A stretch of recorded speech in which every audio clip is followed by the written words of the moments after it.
So the past few weeks of Rocket League have just been wild. If you haven't been keeping up, basically myself and a lot of other Rocket League creators noticed that Rocket League's popularity and viewership was declining rapidly ever since its launch of free-to-play. In July, about a month and a half ago, myself and a bunch of other creators made videos about why we're all kind of worried about Rocket League's future. But since I uploaded that video, so much has happened, including some stuff that just got leaked that has changed my entire perspective on the situation completely. So to quickly recap, when Rocket League initially went free-to-play, which was almost a year ago now, it feels like it was just yesterday. Obviously, the viewership and popularity just skyrocketed out of this world. So there are a bunch of new content creators that popped up out of nowhere seeing a ton of success. The game was thriving more than anyone could have imagined. But over the next year, Psyonix, the developers of Rocket League, didn't really add much new stuff to the game, other than, of course, new items and DLC packs, which most people just didn't care about. And because of this, a ton of those new players that came from the free-to-play launch didn't really retain interest in the game. It only took a few months for them to feel like they've already explored everything they wanted to in the game. Not everyone is driven to play Rocket League for its competitive aspect, so the only thing keeping those players in is new content to constantly look forward to. And when there isn't any new content, that's where you get this.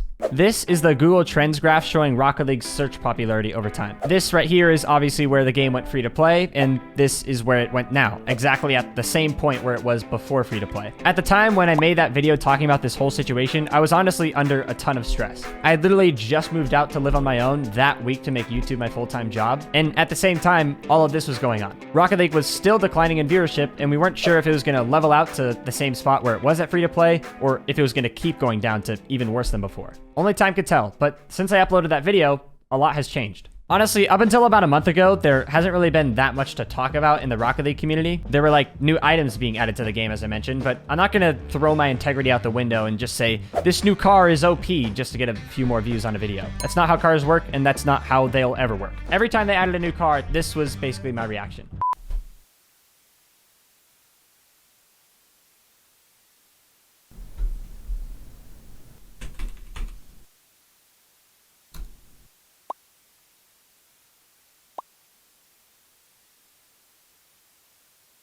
So to update you guys on what's happened, since I know most of you guys don't follow me on Twitter yet, on the day that I uploaded that video, literally 3 hours later, Psyonix posted a community update on Reddit. They finally acknowledged us, literally 3 hours after I uploaded that video. Obviously, this wasn't just me that caused it. It was really the community as a whole on Twitter and Reddit and all the videos that were made. Hello, everyone. As the end of Season 3 approaches, I wanted to take some time to acknowledge the conversations happening around the Rocket League community recently.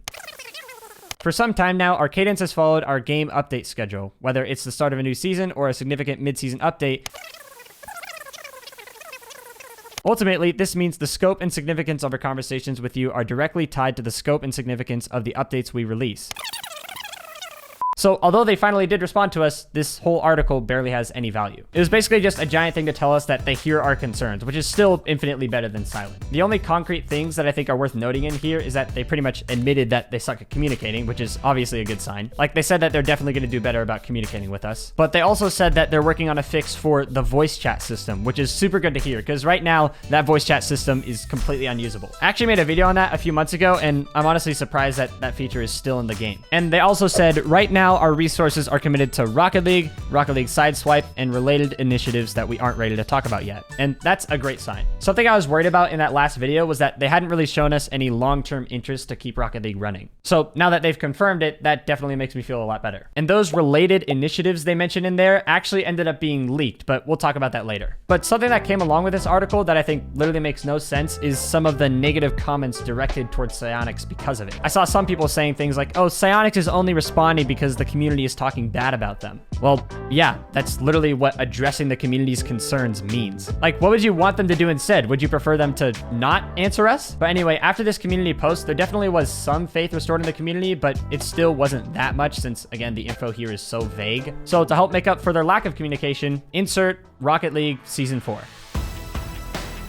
With Rocket League Season 4, they added stuff like new tournament types, which is great. A lot of people have been asking for that. So now, instead of there just being 3v3 in-game tournaments, there's also 2v2 and extra mode tournaments. It's overall just a great idea. They also made it so now you get punished for abandoning casual matches too much, which definitely should make the casual experience a lot better. Some of the freestyle community was pissed about this because apparently they like to leave matches early to keep their MMR low. That way they can hit quad resets on silvers instead of actual good defenders. But I think that whole situation is just dumb. I don't want to talk about that. But there's also some weird weird stuff that changed that I don't really understand yet. Like, instead of how it was before where they would show the amount of players online and in each playlist, now they've taken that number away and they just directly tell you what the playlist population is like. I actually do understand the reasoning behind that. Like, to a new player, if they saw that there was 20,000 people in a playlist, they would be like, okay, but what does that mean to me? They wouldn't really know if that's a lot or a little amount of people unless they've been paying attention to that number regularly. So now it just straight up tells you, like, is it good or is it bad?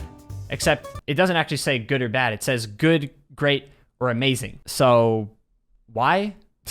Like, if good is what it says when it's at its lowest, then that means it could literally be like 10 people in the playlist and it would still say, yeah, playlist population is good. If they really wanted to fix that issue, then they should have just straight up given an estimated queue time. It would just straight up tell you, like, how long will it take to find a match. That would just be so much more straightforward if they did it like that, because it would allow you to take into account the playlist population, what rank you are, and what regions you're queuing. Because there are definitely some ranks and regions that are way more popular than others. Like, if you're a top 100 player from OCE servers, your queue time is probably going to be like 10 times as long as a platinum from North America. But still, for both of those players, when they select that playlist, it just says playlist population great. That just seems like an obvious fix to me, so I'm not really sure what went into that decision. Also, somehow after this update, there was this massive bug going around where you would just be playing a match normally, and then suddenly it would kick you out of the match and say duplicate login detected, even though obviously there wasn't any duplicate login. This happened to almost everyone, including me a couple times. I'd just be playing the match normally, doing my thing, and then suddenly I get the loading screen and it puts me in the main menu.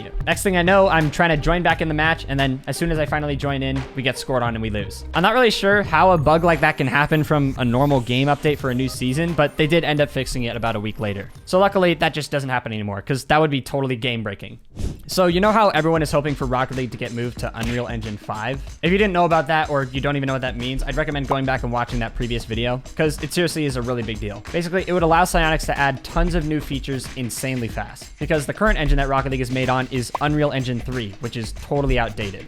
Well, fortunately for us, Psyonix actually screwed up and they leaked the fact that they are currently working on moving Rocket League to Unreal Engine 5. Check this out. This is a screenshot from a job listing that Psyonix put out. The marketing department continues to build out its team in order to maintain and expand its ability to support Rocket League's ongoing initiatives, as well as future Psyonix projects, including Rocket League Sideswipe and Rocket League's move to Unreal Engine 5.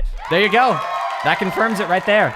They are officially working on moving Rocket League to Unreal Engine 5. And what's funny is that anyone can look at this. If you just search up Psyonix careers on Google, then you click on the marketing copywriter one, you can actually see that paragraph right here. Only thing is now it says, as well as future Psyonix projects, including Rocket League Sideswipe, end of sentence. That's it. They leaked it by accident, and then as soon as they realized they leaked it, they deleted it from the page. And they actually did end up owning up to it on Reddit later on. Psyonix Devin said, upgrading the technology that powers Rocket League, including a move to Unreal Engine 5, is something we are actively working on. This is a long-term project for us, and we'll share more details when we're ready to show our players what's coming next. So this right here is what changed my entire perspective on this. After this confirmation right here, I now have so much faith in the success of this game. If Rocket League actually does move to Unreal Engine 5, do you know what that means? Once that change actually happens, I don't think it would be too far-fetched to expect something like a creative mode, more maps way more often, a totally revamped custom training mode that actually takes its full potential, even new game modes like maybe some sort of racing mode, and even custom map support for all platforms, and even so many other ideas that we probably can't even think of yet.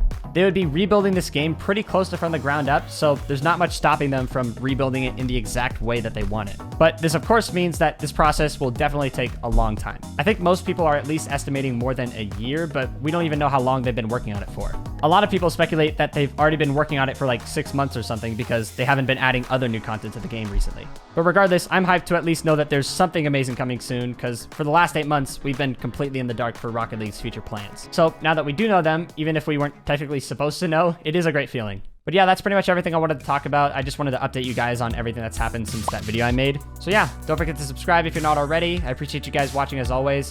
The channel has been doing amazing recently, so I really appreciate that. So thanks for watching, and I'll see you guys next week.